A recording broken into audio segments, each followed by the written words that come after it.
all right, guys. Welcome back from Thanksgiving. Hope it was a blast. Let's get started, and we'll see that Christmas is right around the corner, and this is going to be amazing. So, welcome to our adventure with ancient India. Here it is. Here is India right here. Here's a world map. We're in the United States. Fly for about a day all the way over here to India. That's what we'll be studying. Okay, let's look at some other things in India. All right, you need to know a couple rivers there. First, we have the Indus River. It's real important. So you see this line right here? That's Pakistan on this side and India. So you have a Muslim Pakistan and Hindu India. And the Indus River is very important there. And you also, all right, that's what it looks like up close. Check it out. Pretty kind of nice, huh? The Indus River. Yeah. All right, let's check out another river, the Ganges River. Another river that will be important. The Indus River is over here and the Ganges River. All right. So let us get back to learning a little bit about the ancient India. Have your notes ready? Let's get this party started. All right. India's first civilization. Why is the land important to Indian civilization? Well, India is not a continent, but a subcontinent because it is part of Asia, but huge mountains make a barrier between India and the rest of Asia. So it's like it's cut off. These mountains are what mountains are they? Himalaya, the Himalaya mountains, the highest mountains in the world. Today, there are 5 nations that occupy the Indian, what's it called? Subcontinent. We have first, obviously, India. We have Pakistan. We have Nepal. We have Bhutan. And we have Bangladesh. All right, India has 2 very fertile valleys. Both are fed by the mountains in the Himalayas, all right, or the Himalaya. All right, when the snow in the Himalaya, all right, there's supposed to be an A right there, Himalaya melts, all right, water flows into the Indus River and the Ganges River. All right, if the water is controlled, the land near these rivers can be used for farming. Oh, take that back. Irrigation for that farming. All right. The Ganges River runs in which direction? South of the Himalaya and flows into the Indian Ocean. That's right. The Indus River empties into the Arabian Sea. The area around the Indus is called the Indus River Valley. That's the land around the rivers. South of the river valleys is the dry and hilly Deccan Plateau. The eastern and western coasts of India are lush, fertile lands. All right. Monsoons are an important part of the Indian. What is it now? It's a subcontinent. Okay. A monsoon is a strong wind that blows one direction in winter and the opposite direction in summer. The winter monsoon brings the cold, dry air of the mountains. The summer monsoons brings warm, wet air from the Arabian Sea, which produces drenching rains. When the monsoon rains begin, many farmers celebrate. If the rains come on time and the rainy season lasts long enough, the crops will be good. If rains are delayed, a drought will occur. Few crops will be harvested and many people will starve. That's right. They won't have anywhere to go eat. All right. That's very good. Let me show you just a little bit more here on these maps here. Oops. Here's my map. Where's my map at? Where's the one I wanted?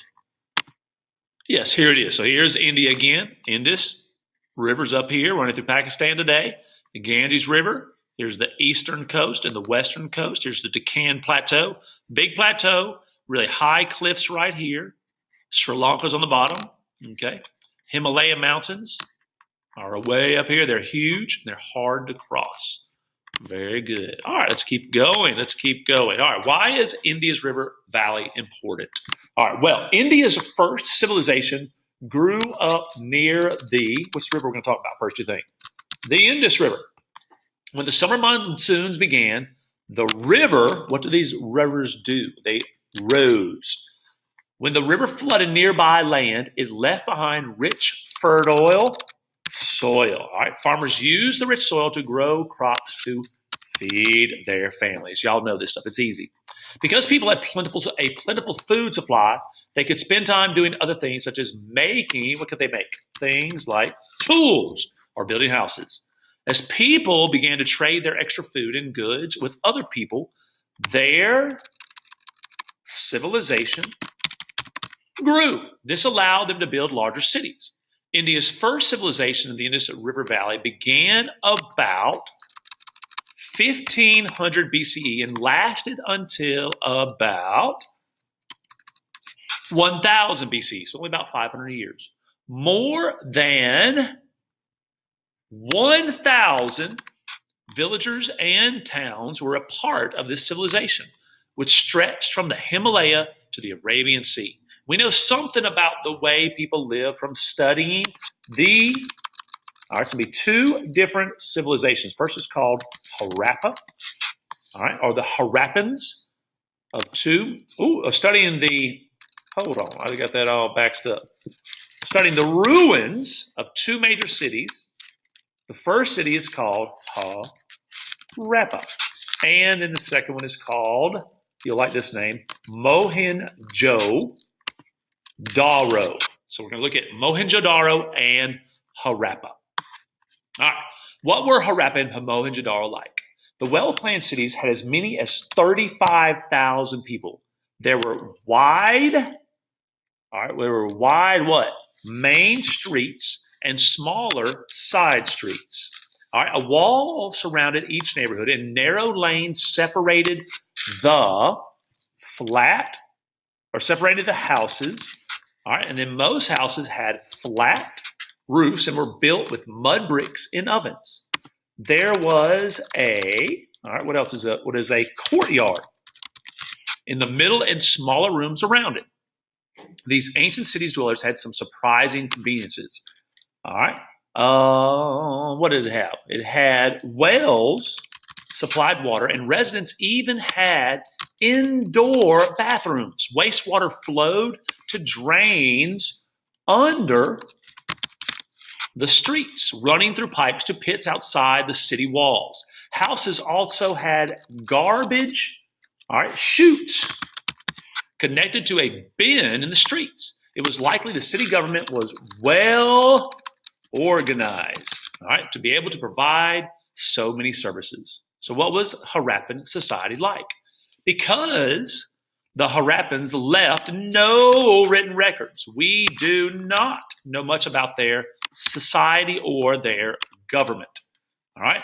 From the ruins, though, we can tell that the palace and the temple were both enclosed in the fortress. Most Harappans this is their job, y'all should know this, they were farmers. They grew rice, they grew wheat, they grew barley, they grew peas, they grew cotton. City dwellers made copper and bronze tools, clay pottery, and cotton cloth, as well as jewelry from gold, shells, and ivory. Archaeologists have also found many, check this out, toys among the ruins, such as a small monkey that could be made to climb up a string. It was likely that the Harappans began trading with the Mesopotamians about that year. Some Harappan sailors followed the coastline and crossed the Arabian Sea, and others traveled over land. So there we go, our introduction to India and the Ganges River and the Indus River and all the beauties that it has. And I hope you're excited about learning a little bit more about it. So here is India again, guys. This is going to be fun. Get ready for part 2. All right, guys, we are out of here.